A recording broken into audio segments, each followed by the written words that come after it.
hello, and how are ya? Hey, friends, welcome to the Shen Show. I am your host, Shenandoah Briscoe, coming to you from right here in where else but St. Charles, Missouri.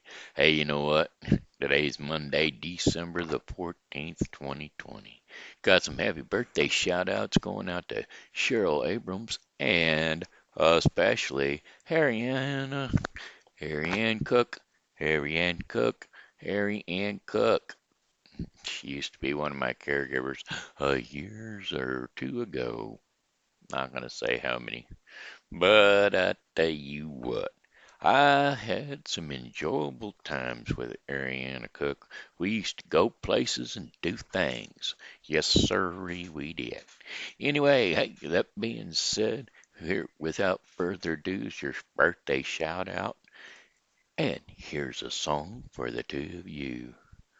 Hey, Ariane and Cheryl. Hey, I heard it's your birthday today. So happy birthday, I'm say. You know, you're 1 more year older today. So happy birthday to you, I say. I said, hey, Ariane and Cheryl. I heard it's your birthday today. That's a one more trip around the sun that you've made. You know, you're getting younger looking every day. So happy birthday to you, I say. And many more. Ya cha cha cha cha cha. I don't know how you're doing it. You're getting younger and younger looking all the time, and I'm just getting older and grayer and freezing. Oh, I tell you, I thought, well, maybe I'll wear a long sleeve shirt. That'll help, right? Even, even thermal. No, just as cold, if not colder. I don't get it. I just don't get it. Anyway, I got some Shen Show like shout outs going out to Steve Clary, Jamie O'Driscoll, Martin Kelly, Gina Cornites, Lynnette Brackensick, Stewart, Whitney Doe, Leony, Pedraza, Fernandez, Don Rhoads, and Lisa Foster. And then I got my pokey pals, Karen Sanders, Amanda Sue Little, and another mention for Ariane Cook. There you go. These are my pokey pal gals. Seems to be all I get is pokey pals as gals. That's fine with me. I don't get any pokey pal guys. I don't know why, but hey, pokey pal gals is just fine with me. I like my pokey pal Facebook friends. Any hoot nanny. That being said, how about some weather forecast? You know, the weather forecast today is going to be brought to you by Papa John's Pizza. Let me just pull that up real quick. Wake up, start notepad, Papa John's commercial. Go to sleep. Yes, sirree, Bob. The aroma of my thin crust works pizza was so good that I had to start to devour it immediately. That's right, after it showed up at the door, I couldn't hardly wait. Yes, sirree, Bob, I tell you. And those hot wings. Now that were included in my order. They were good. I tell you, they were mouth-watering, and especially with that there ranch dressing drizzled all over the top of them. Boy, boy, boy. And then the ice cold Pepsi Cola. Yep, a cool refreshment after that there tantalizing, tongue-tingling flavor of the hot wings. My, I just couldn't quite eat fast enough. And then I was so thankful that I was going to have some leftovers for tomorrow because, yes, sirree, I tell you, I was thoroughly satisfied with my whole Papa John's experience. There you go, Papa John's pizza. If you feel like a Papa John's pizza, Call your local Papa John's dealership right now and they'll send one out to you. Of course, they're doing that no contact service right now, but hey, they'll make sure that you get one. That's for sure, for sure. Anyway, the remainder of the day. Partly cloudy skies this evening with more clouds overnight. Lows around 25 degrees Fahrenheit and winds are going to be northeast at 5 to 10 miles per hour. And then, cloudy skies for tomorrow, Tuesday. Mm, December 15th. That's right, cloudy skies. Highs around 39 degrees Fahrenheit with winds east to northeast at 5 to 10 miles per hour. And then cloudy with low temperatures around 27 degrees Fahrenheit with winds north to northeast at 5 to 10 miles per hour. And then, let's see, for Wednesday, December the 16th. Yes, sirree. A few clouds early, and then otherwise mostly sunny. Highs around 40 degrees Fahrenheit, and winds are going to be northwest at 5 to 10 miles per hour. And then mainly clear skies overnight, with lows around 23 degrees Fahrenheit, and winds are going to be light and variable. Probably northwest at about 9 miles per hour. And then mostly sunny skies for December the 17th. That would be Thursday, December the 17th. High temperatures around 44 degrees Fahrenheit, and winds are going to be light and variable. And then mainly clear skies overnight with a few clouds later on. Lows are going to be around 28 degrees Fahrenheit with winds south southeast at 5 to 10 miles per hour. How about on Friday, December the 18th? Mostly cloudy skies, highs around 49 degrees Fahrenheit, and winds are going to be south to southeast at 10 to 20 miles per hour. Then mostly cloudy skies overnight with lows around 37 degrees Fahrenheit, and winds are going to be south to southeast at 10 to 15 miles per hour. And how about Saturday, December the 19th. Mostly cloudy skies again early, and then we'll be partly cloudy later on in the day. Highs are going to be around 47 degrees Fahrenheit with winds west at 5 to 10 miles per hour. Mostly clear skies overnight, lows around 29 degrees Fahrenheit, and winds are going to be light and variable. How about a Sunday? Sunday to be our final day of our 5-day forecast. Mostly sunny skies on Sunday. Highs around 50 degrees Fahrenheit with winds southwest at 5 to 10 miles per hour. Partly cloudy skies overnight with lows around 35 degrees Fahrenheit. And winds are going to be southwest at 5 to 10 miles per hour. And that, my friends, concludes your 5-day forecast for the St. Charles viewing area, brought to you by Papa John's Pizza. Yes, sirree. You call 'em up, they'll give you a nice hot round one. All you gotta do is just call 'em up and let 'em be true. All right, alrighty then.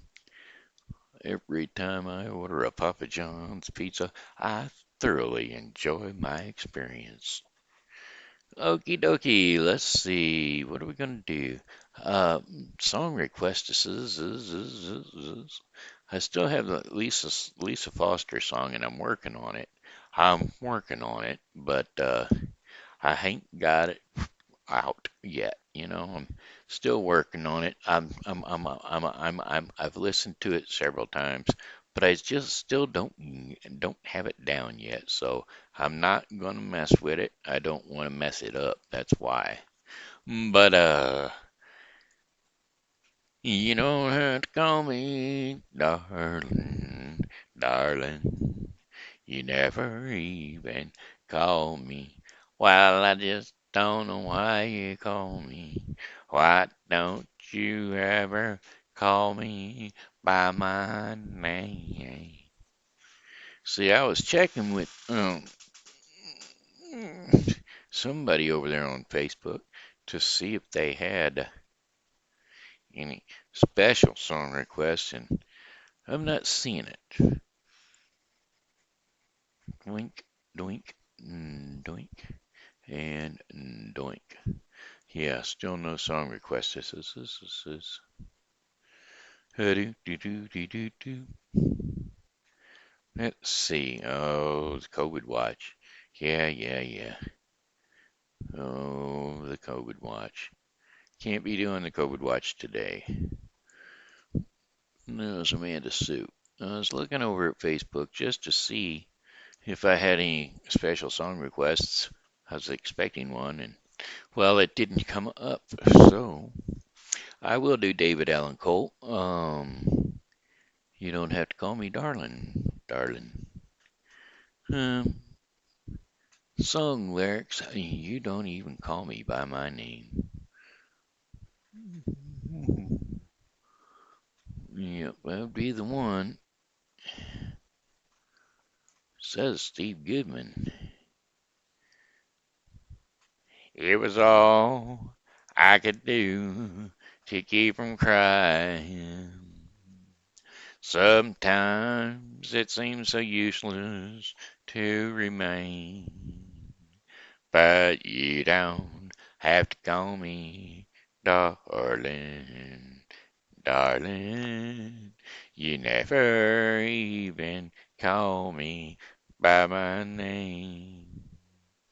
You don't have to call me Waylon Jennings. You don't have to call me Charlie Pride. You don't have to call me Merle Haggard anymore. Even though you're on my fighting side. And I'll hang around as long as you will let me. And I never minded standing in the rain. But you don't have to call me darling, darling.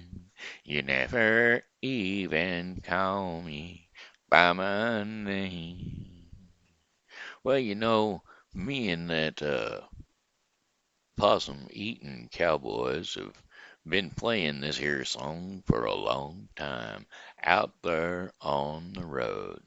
And it's a touching little Steve Goodman number about trains and trucks and mamas and the prison and getting drunk.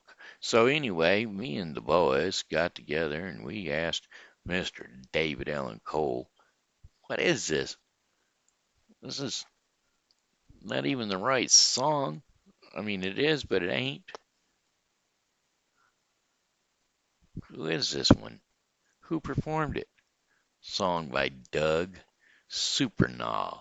I don't want that. Song lyrics, you never even call me by my name, David Allan Coe. There. Sorry about that, folks. Stop me in the middle.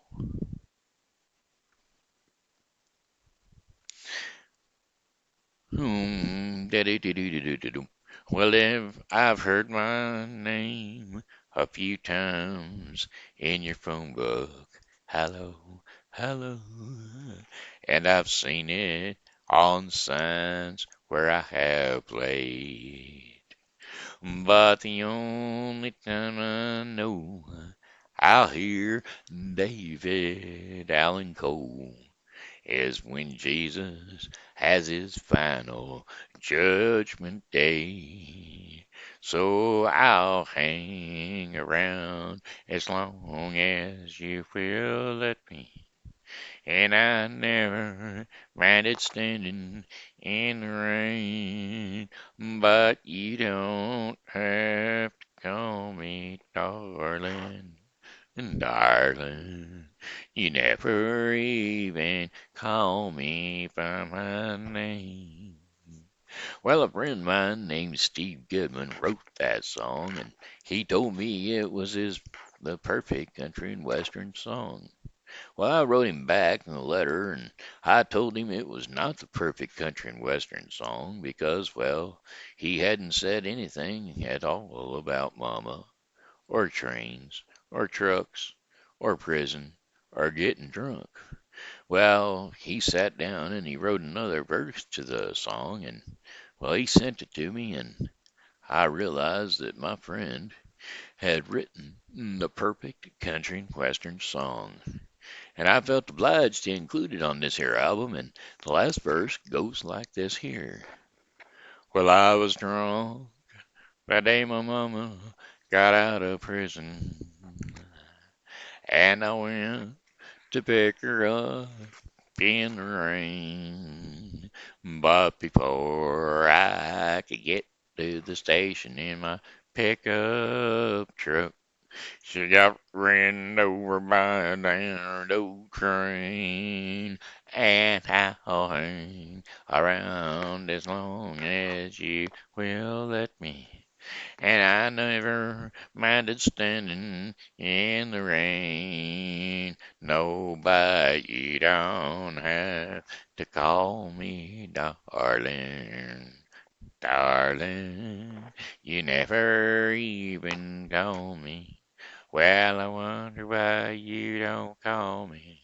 Why don't you ever call me by my name? And there you have it. That was the David Allen Cole. You never even call me by my name. I was right in the middle of that other song, and I realized when I found out that it wasn't even the correct corresponding song with it I was looking for singing. It was just that. That's all there was to it. How about you just leave them long-haired country boys alone? Wonder if I know that song well enough to do it. Song lyrics, leave those long-haired country boys alone. Now let's see. This is a Charlie.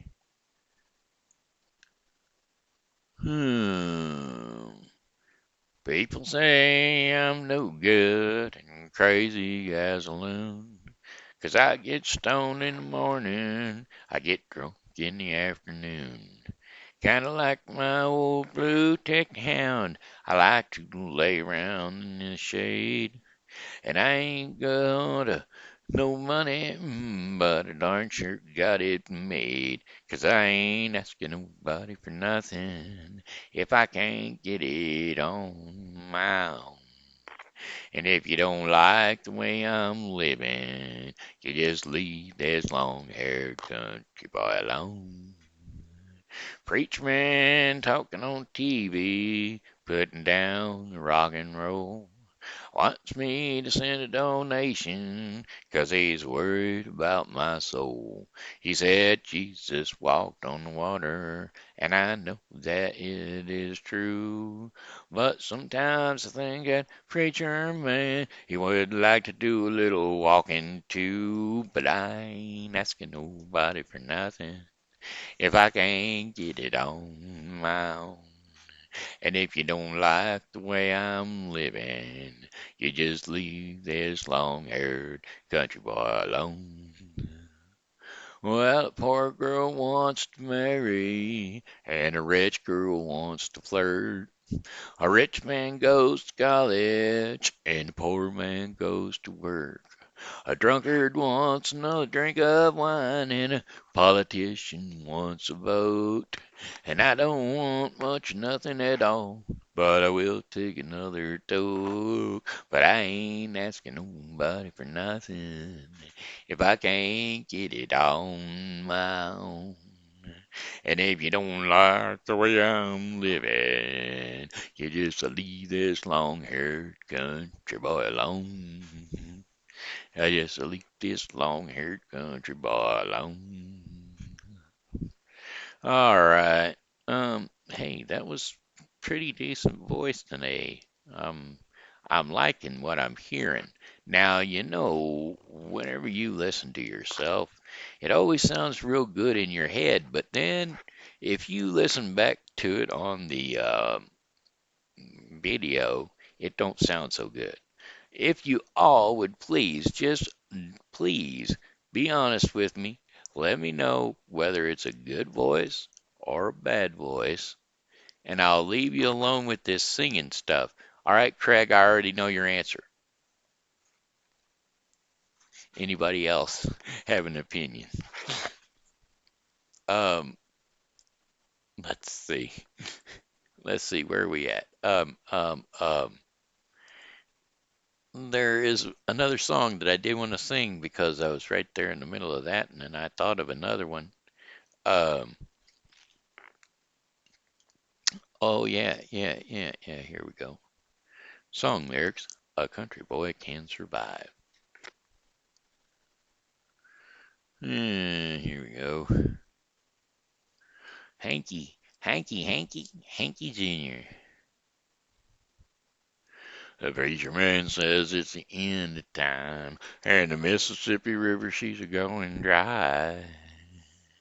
The interest is up and the stock market's down, and you only get mugged if you go downtown. Well, I live back in the woods, you see, my woman and my dogs and my kids and me. Well, I got a shotgun, a rifle, and a four-wheel drive, and a country boy can survive. Country folks can survive. Well, I can plow a field and all day long. I can catch catfish from dusk till dawn. Yeah, we make our own whiskey and our own smoke too. And if you don't, ain't too many things the old boys can do. We grow good old tomatoes and a homemade wine, and the country boy can survive. Country folks can survive. Now I know this song just blew that record of mine. I was singing pretty well and I just went blind. 'Cause a country boy can survive. Country folks can survive. Country folks can survive. I asked you about song opinion and I messed my voice all up on that one. Boy, I tell you, you can't win for losing, can you? You can't win for losing. I lost my mind. Maybe I need a little swig of water. The H2O.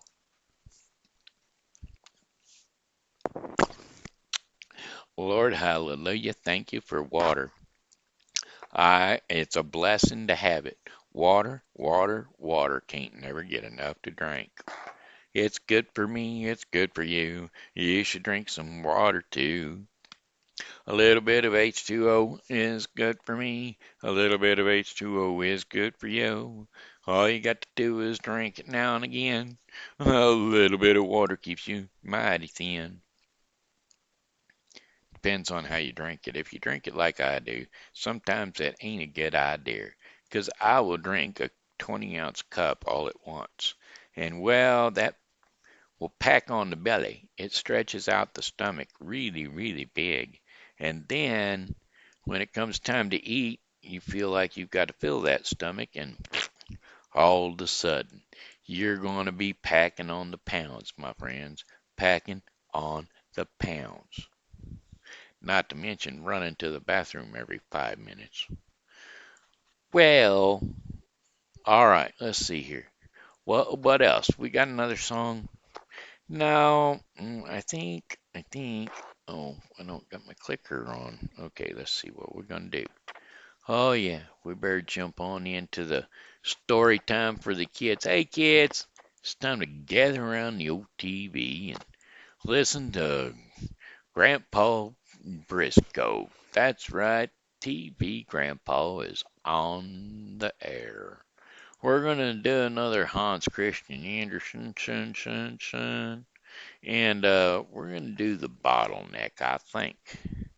We're going to try the bottleneck. Holy smokes, maybe not. We're going to see. Well, that is the end of it. So, yeah, it's a few lines, but all right, we'll do her. The Bottleneck Fairy Tale. A short fairy tale story by Hans Christian Andersen. Close to the corner of a street, among other abodes of property, stood an exceedingly tall, narrow house, which has been so knocked about by time that it seemed out of joint in every direction.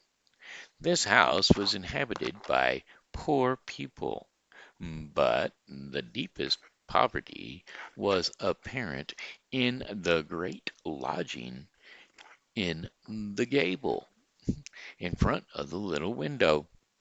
An old bent bird cage hung in the sunshine, which had not even a proper water glass, but instead of it the broken neck of a bottle turned upside down, and a cork stuck in to make it hold the water with which it was filled. An old maid stood at the window. She had hung chickweeds over the cage, and the little Lynnette which it contained hopped from perch to perch, and sung and twittered merrily. "Yes, it is all very well for you to sing," said the bottleneck. That is, he did not really speak the words as we do, for the neck of the bottle cannot speak. But he thought them to himself in his own mind, just as people sometimes talk quietly to themselves. And yes, you may sing very well. You have all your limbs uninjured. Uninjured. Yeah, you should feel what it is like to lose your body and only have a neck and a mouth left with a cork stuck in it, as I have. You wouldn't sing then, I know. After all, it is just as well that there are some who can be happy. I have no reason to sing, nor could I sing now, if I were ever so happy. But when I was a whole bottle, and they rubbed me with a cork, uh, didn't I sing then? I used to be called a complete lark. I remember when I went out to a picnic with the Furrier family on the day his daughter was betrothed. It seemed as if only happened yesterday. I gave, I have gone through a great deal in my time. When I came to recollect, I have been in the fire and in the water. I have been deep in the earth, and have mounted higher in the air than most other people. And now I am swinging here outside a birdcage, in the air and the sunshine. Oh, indeed, it would be worth while to hear my history, but I do not speak it aloud, for a good reason, because I cannot. Then the bottleneck related his history, which was really rather remarkable. He, in fact, related to himself, or at least thought it in his own mind. The little bird sang his own song merrily. In the street below there was driving and running to and fro. Every one thought of his own affairs, or perhaps of nothing at all. But the bottleneck thought deeply. He thought of the blazing furnace in the factory where he had been blown into life. He remembered how hot it felt when he was placed in the heated oven, the home from which he sprang, and that he had a strong inclination to leap out again directly. But after a while it became cooler, and he found himself very comfortable. He had been placed in a row with a whole regiment of his brothers and sisters, all brought out of the same furnace.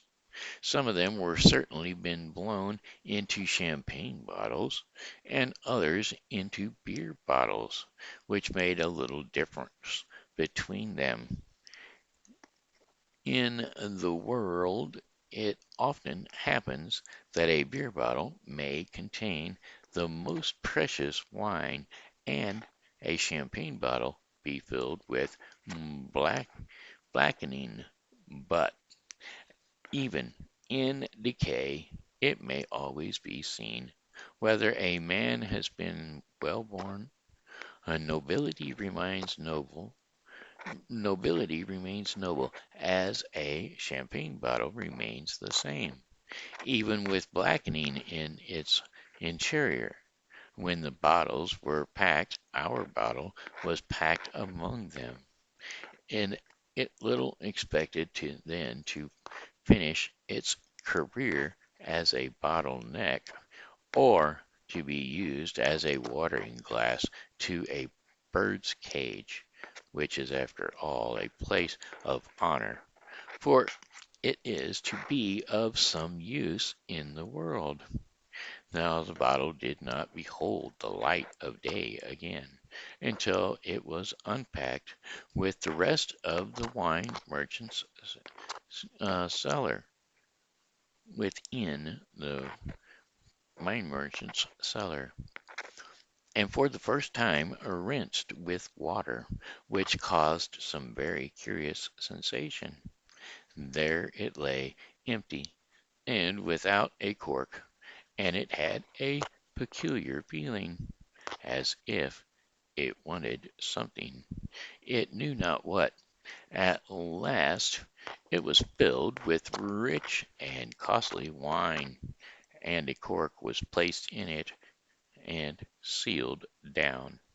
Then it was labeled first quality, as if it had carried off the first prize at an examination. Besides, the wine and the bottle were both good, and is while we were are young is the time for poetry. There were sounds of songs within the bottle, of things it could not understand,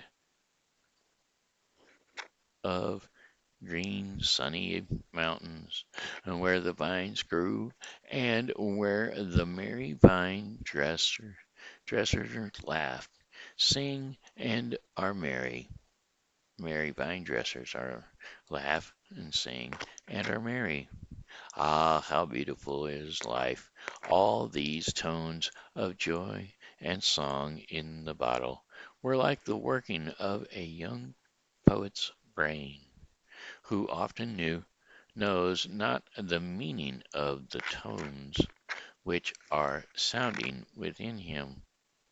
One morning the bottle found a purchaser in the furrier's apprentice, who was told to bring one of the best bottles of wine. It was placed in the provisions basket, which ham and cheese and sausage, the sweetest fresh butter, and the finest bread were put into the basket by the furrier's daughter herself, for she packed it, and she was young and pretty. Her brown eyes laughed, and a smile lingered round her mouth, as sweet as that in her eyes. She could de- deli- she could delicate she had delicate hands, beautifully white, and her neck was whiter still. It could easily be seen that She was a very lovely girl, and as yet she was not engaged. The provision basket lay on her lap of the young girl as the family drove out to the forest, and the neck of the bottle popped out from between the folds of the white napkin. There was the red wax on the cork, and the bottle looked straight at the young girl's face, and also at the face of the young sailor who sat near her. He was a young friend, the son of a portrait painter. He had lately passed his examination with honors as mate, and the next morning he was to sail in his ship and to a distant coast. There had been a great deal of talk on this subject while the basket was being packed, and during this conversation the eyes and the mouth of the furrier's daughter did not wear a very joyful expression. The young people wandered away into the green wood and talked together. What did they talk about? The bottle could not say, for he was in the provisions basket. It remained there a long time, but when at last it was brought forth, it appeared as if something pleasant had happened, for everyone was laughing. The furrier's daughter, too, laughed, but she said very little, and her cheeks were like two roses. Then her father took the bottle and the corkscrew into his hands. With a strange sensation it was to have the cork drawn from the first time. The bottle could never after that forget the performance of that moment. Indeed, there was quite a convulsion within him as the cork flew out, and a gurgling sound as the wine was into the glasses, poured forth into the glasses.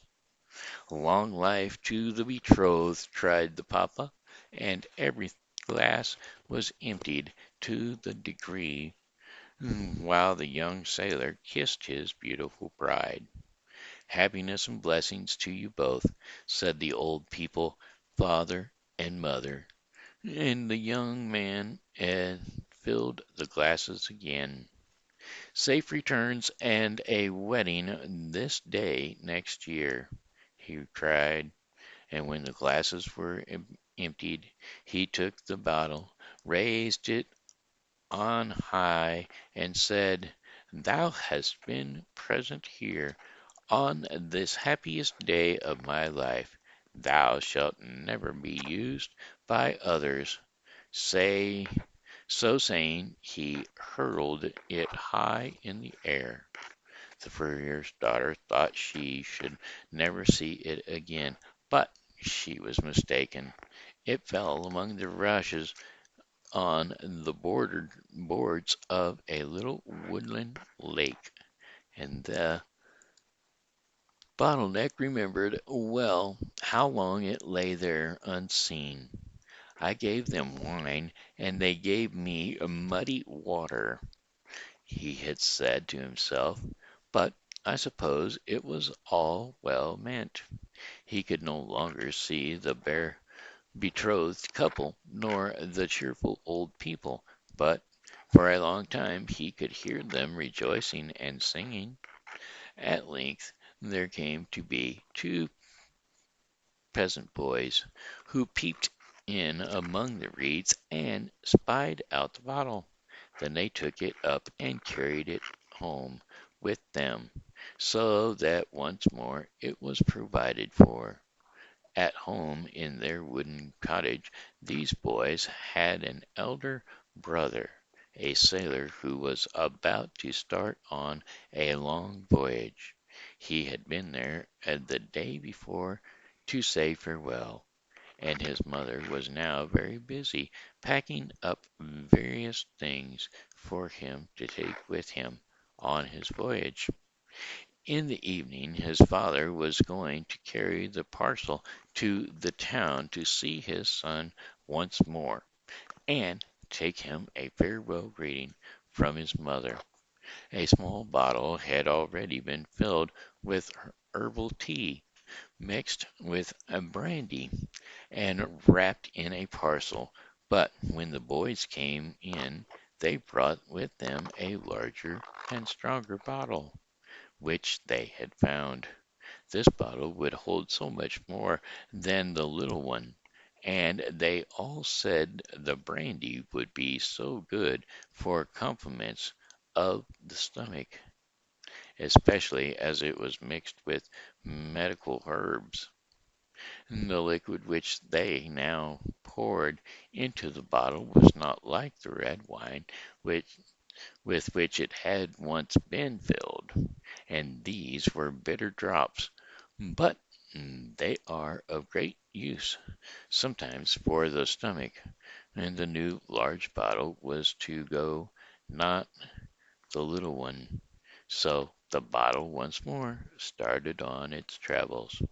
It was taken on board, for Peter Jensen was one of the crew, the very same ship in which the young mate was to sail. But the mate did not see the bottle. Indeed, if he had, he would not have known it, or supposed it was the one out of which they had drunk to the facility of the betrothed, and to the prospect of a marriage on his own happy return. Certainly the bottle no longer poured forth wine, but it contained something quite as good. And so it happened that whenever Peter Jensen brought it out, his messmates gave it the name of the apothecary, apothecary, apothecary, for it contained the best medicine to cure the stomach, and he gave it out quite willingly as long as a drop remained. Those were happy days, and the bottle would sing when rubbed with a cork, and it was called a great lark, Peter Jensen's lark.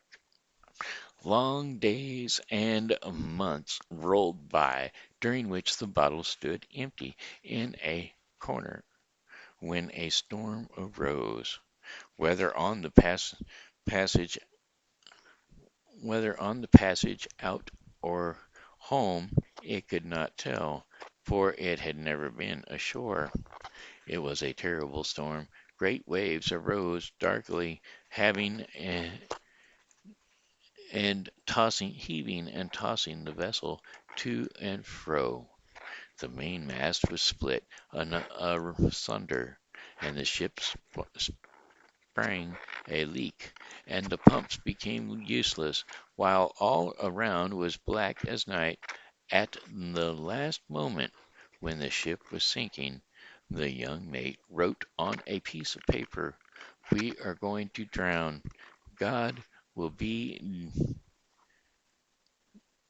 done."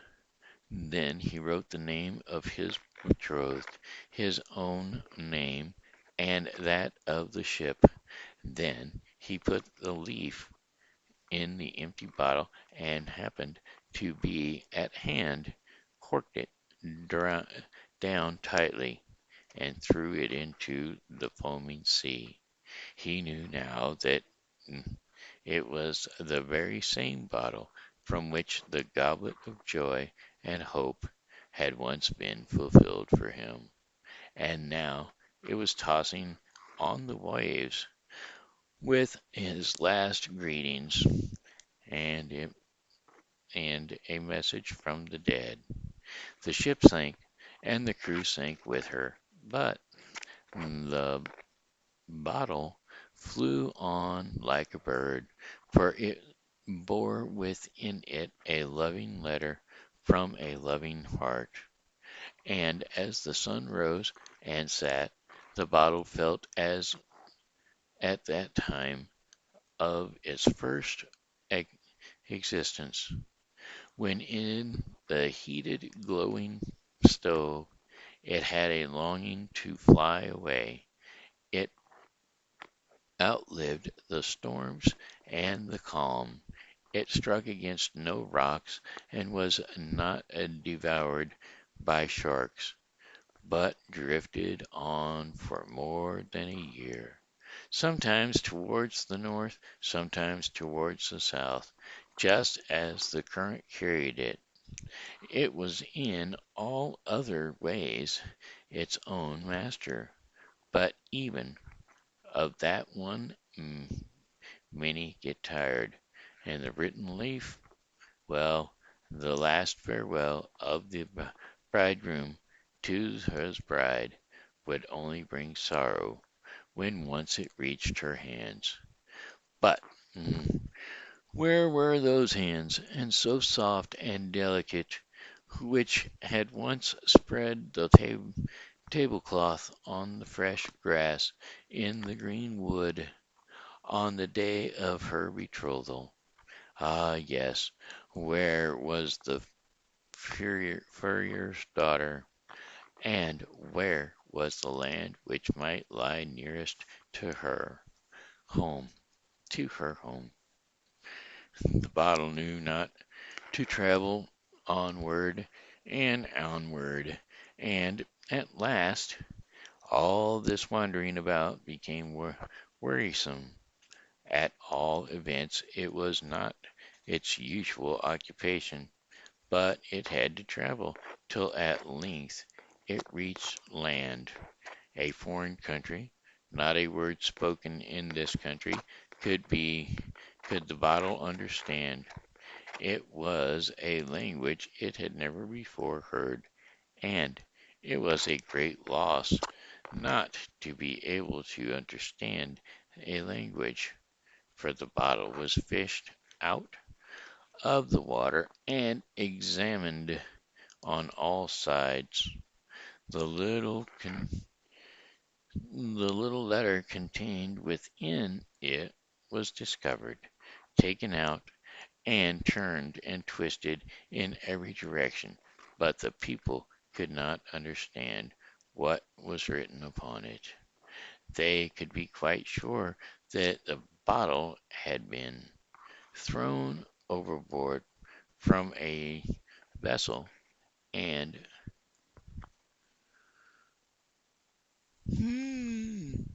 had been thrown overboard from a vessel, and that something about it was written on this paper. But what was written? That was the question. So the paper was put back into the bottle, and then both were put away in a large cupboard of one of the great houses of the town. Whenever any strangers arrived, the paper was taken out and turned over and over, so that the address, which was only written in pencil, became almost illegible, and at last no one could distinguish any letters on it at all. For a whole year the bottle remained standing in the cupboard, and then it was taken up to the loft, where it soon became covered with dust and cobwebs. Ah, how often then it thought of those better days, on the, of the times when in the fresh green woods it had poured forth rich wine, or while rocked by the swelling waves it had carried in its bosom a secret, a letter, and last parting sign. For full 20 years it stood in the loft, and it might have stayed there longer, but that the house was going to be rebuilt. The bottle was discovered when the roofer was taking off, and they talked about it, but the bottle did not understand what they said. A language is not to be learnt by living in a loft, every even for 20 years. If I had been downstairs in the room, thought the bottle, I might have learnt it. It was now washed and rinsed, which process was really quite necessary, and afterwards it looked clean and transparent, and felt young again in its old age. But the paper which it had carried so faith- faithfully was destroyed in the washing, and they filled the bottle with seeds, though it scarcely knew what had been placed in it. Then they corked it down tightly, and carefully wrapped it up there. Not even the light of a torch or lantern could reach it, much less the brightness of the sun or moon. And yet, thought the bottle, man, go on a journey that they may see as much as possible, and I can see nothing. However, it did something quite as important.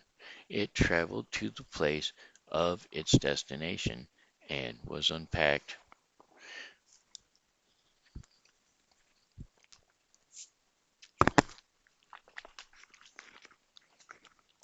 What trouble they have taken with that bottle over yonder, said one, and very likely it is broken after all.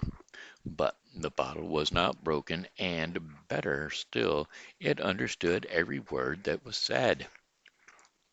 This language it had heard, and at the furnace, and at the wine merchants, in the forest, and on the ship.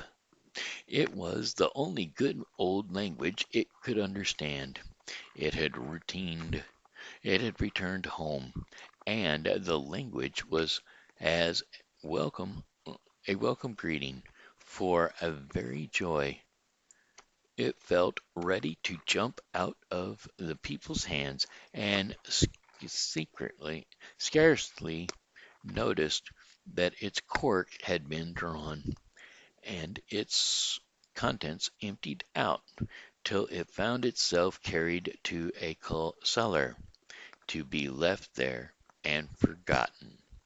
There, no place like home, even if it's a cellar.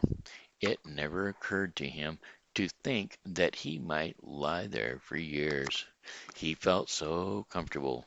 For many long years he remained in the cellar, till at last some people came to carry away the bottle, and ours amongst the number. To carry away the bottles, and ours amongst the number. Out in the garden there was a great festival. Brilliant lamps hung in festoons from trees to tree, and paper lanterns through which the light shone till they looked like transparent tulips. It was a beautiful evening, and the weather mild and clear. The stars twinkled, and the new moon in the form of a crescent was surrounded by the shadowy disk of the whole moon, and looked like a gray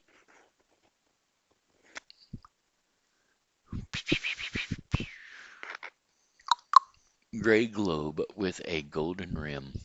It was a beautiful sight for those who had good eyes.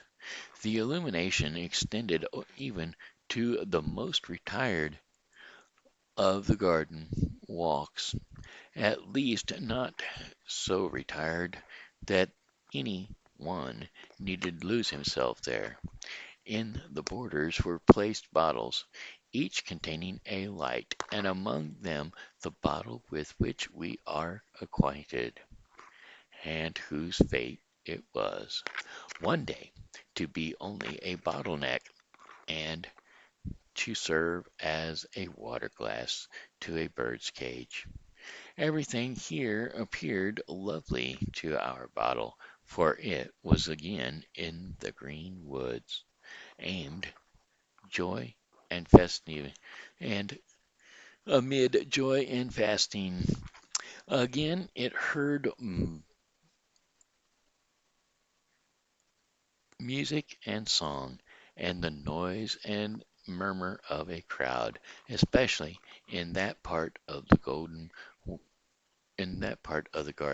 where the lamp blazed, and the paper lantern displayed their brilliant colors. It stood in a distant walk, certainly, but a place pleasant for contemplation, and it carried a light, and was at once useful and ornamental. In such an honor, it is easy to forget that once one had spent 20 years in a loft, and a good thing it is to be able to do so. Closed before the bottle passed a single pair like the bridal pair, the mate and the furrier's daughter, who had so long ago wandered in the woods. It seemed to the bottle as if he were living that time over again. Not only the guests, but other people were walking in the garden who were allowed to witness the splendor and the festivities. Among the latter came an old maid who seemed to be quite alone in the world. She was thinking, like the bottle, of the green wood and of a young betrothed pair who were closely connected with herself. She was thinking of that hour, the happiest of her life, in which she had taken part, when she had been one of that betrothed pair. Such hours are never to be forgotten, let a maiden be as old as she may, but she did not recognize the bottle, neither did the bottle recognize her. And so often we pass each other in the world when we meet, as did these two, even while together in the same town. The bottle was taken from the garden and again sent to a wine merchant, where it was once more filled with wine, and sold to an aeronaut who was to make an ascent in his balloon on the following Sunday. A great crowd assembled to witness the sight. Military music had been engaged, and many other preparations made. The bottle saw it all from the basket in which he lay, close to a live rabbit. The rabbit was quite excited, because he knew that he was to be taken up and let down again in a parachute. The bottle, however, knew nothing of the up and down, or the down. Mm. He saw only that the balloon was swelling larger and larger till it could swell no more, and began to rise and be wrestled. Then the ropes which held it were cut through, and the aerial ship rose in the air with an aeronaut and the basket containing the bottle and the rabbit, while the music sounded and all the people shouted, "Hooray!" "This is a wonderful journey up into the air," thought the bottle. "It is a new way of sailing, and here at last there is no fear of striking against anything. Thousands of people gazed at the balloon, and the old maid, who was in the garden, saw it also, for she stood at the open window of the garret by which hung the cage containing the linnet, who who then had no water glass, but was obliged to be connected with an old cup. In the window still stood a marrow in a pot, and this had been pushed a little on one side, that it might not fall out, for the old maid was leaning out of the window that she might see, and she did see distinctly the aeronaut in the balloon, and how he let down the rabbit in the parachute, and then drank to the health of all the spectators in the wine from the bottle. After doing this, he hurled it high into the air. How little she thought that this was the very same bottle which her friend had thrown aloft in the air to honor her on that happy day of rejoicing in the green wood in her youthful days. The bottle had no time to think when raised so suddenly, and before it was aware it reached the highest point it had ever attained in its life. Steeples and roofs lay far, far beneath it, and the people looked as tiny as possible. Then it began to descend much more rapidly than the rabbit had done, made made somersaults in the air, and felt itself quite young and unfettered, although it was half full of wine. But this did not last long. What a journey it was! All the way, all the people could see the bottle, for the sun shone upon it. The balloon was already far away, and very soon the bottle was far away also, for it fell upon a roof and broke into pieces. But the pieces had got such an impetus in them that they could not stop themselves.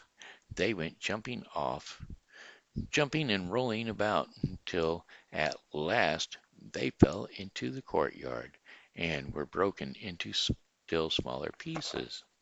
Only the neck of the bottle managed to keep whole, and it was broken off as clean as if it had been cut with a diamond.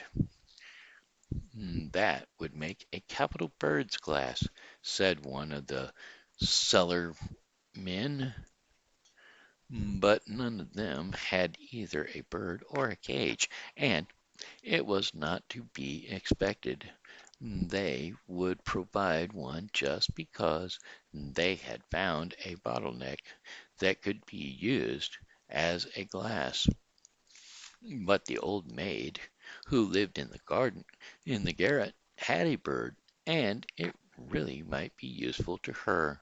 So the bottleneck was provided with a cork, and taken up to her. And as it often happens in life, the that had been uppermost was now turned downwards, and it was filled with fresh water. Then they hung it in the cage of the little bird, who sang and twittered more merrily than ever. "Ah, you have good reason to sing," said the little bottleneck, which was looked upon as something very remarkable, because it had been in a balloon. Nothing further was known of its history, as it hung there in the bird's cage. It could hear the noise and murmur of the people in the streets below. as well as the conversation of the old maid in the room within. An old friend had just come to visit her, and they talked not about the bottleneck, but of the marital in the window. No, you must not spend $1 for your daughter's bridal bouquet, said the old maid. You shall have a beautiful little bunch for a nosegay full of blossoms. Do you see how splendidly the tree has grown?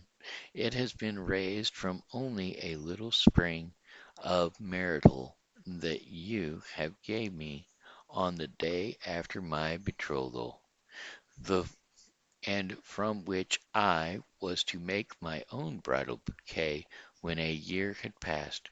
But the day never came. The eyes were closed, which were to have been my light and joy through life. In the depths of the sea, my beloved sleeps sweetly. The myrtle has become an old tree, and I am a still older woman. Before the sprig you gave me faded, I took a spray and planted it in the earth, and now, as you see, it has become a large tree, and a bunch of the blossoms shall at last appear at a wedding festival in the bouquet of your daughter. There were tears in the eyes of the old maid as she spoke of her beloved of her youth, and their betrothal in the woods, and many thoughts came into her mind, but the thought never came that quite close to her in that very window was a remembrance of those olden times, the neck of the bottle, which had as it were shouted for joy when the cork flew out with a bang on the betrothal day. But the bottleneck did not recognize the old maid, and he had not been listening to what she had related, perhaps because he was thinking so much about her. And that, my friends, was the end of the Bottleneck Fairy Tale by Hans Christian Andersen. Which brings us now to our portion of the program, the Daily Bread. That's right, our Daily Bread, the odb.org. And the Daily Bread portion of the program is today going to be brought to you by the Bible with Briscoe 2020. The Bible with Briscoe 2020 is a daily reading of the Bible to be completed within 1 year. Today's reading is going to be Joel 1 through 3 and Revelations 5. Do not forget to tune into the Bible with Briscoe 2020 to get your daily reading of the Bible. Okay, let's see. The Daily Bread. Who are you is the devotion, and we're going to be reading Psalm 8. Well, let's see. Psalm 8. Who are you? Well, for if you do not know who you are, Psalm 8 just might answer it for us. Lord, our Lord, how magistrate is your name, how majestic. Lord, oh, our Lord, how majestic is your name in all the earth. You have set your glory in the heavens. Through the through the praises of children and infants, you have established a stronghold against your enemies, to silence the foe and the avenger. When I consider your heavens and the work of your fingers, and the moon and the stars which you have set in place, what is mankind yet that you are mindful of them, human beings, that you care for them. You have made them a little lower than the angels and crowned them with glory and honor. You made them rulers over the workers of your of your hands, yet you put everything under their feet, all flocks and herds, and the animals of the wild, the birds in the sky, and the fish in the sea, all that swim the paths of the sea. Lord, Lord, how majestic is your name in all the earth. Okay, and there you have it. That was Psalm 8. And that was the conclusion of the Daily Bread portion of the program, which today was brought to you by the Bible with Briscoe 2020. The Bible with Briscoe 2020 is a daily reading of the Bible to be completed within 1 year. Do not forget to do not forget to tune in to the Bible with Briscoe so that you might get your daily reading of the Bible. Hey, my friends, looks like a real long one today. I guess it made up for yesterday. Anyway, that is the end of the Shen Show, and this here be one song for you saying, well, goodbye, my friends. It's time to go. I said goodbye, my friends. It's time to go. I hate to leave you, but I really must go. So goodbye, my friends. Goodbye. This here's been Shenandoah Briscoe saying hello and how are you? Thanks for tuning in to the Shen Show, and as always, you know, God loves you and so do I, so come back and see me tomorrow because, well, hey, I'll be here and I hope that you are too.